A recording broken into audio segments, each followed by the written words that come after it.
Žmonijos istorija taip jau susiklostė, kad europiečiams teko išgyventi daugybę karų bei priespaudos metų. Kad išvengtų tokių dalykų pasikartojimo, šeštajame dešimtmetyje 7 Europos šalis nusprendė susitikti ir suvienyti viso žemyno ekonomiką.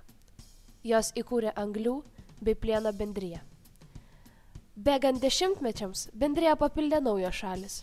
Keletą kartų ji pakeitė pavadinimą, augdama, remdama naujas idėjas, kol galų gale tapo Europos Sąjunga. Dabar ją sudaro 27 valstybės, kartu sprendžiančios jau nebe vien ekonominės problemas.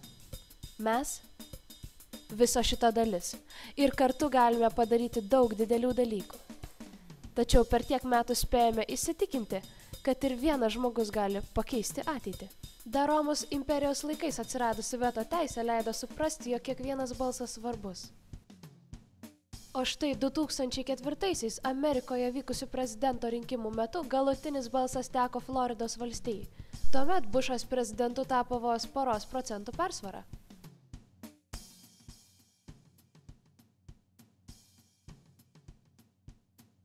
Panašiai nutiko ir Lietuvoje, kuomet Kauno miesto mero rinkimų pabaigą nulėmė vienas vienintelis balsas, o tai reiškia, kad ir tu gali viską pakeisti.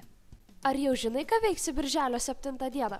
Gali žinoma sėdėti namie ir kalbėti su kaktusu ar palaikyti gerą formą, tačiau gali balsuoti Europos parlamento rinkimuose ir pakeisti ateitį. Tik išsirink deramą aprangą. Jokiu būdu neik vienas. Išsirink tinkamą transporto priemonę ir nepamiršk, birželio 7 dieną tu ir tavo draugai galite pakeisti Europos ateitį.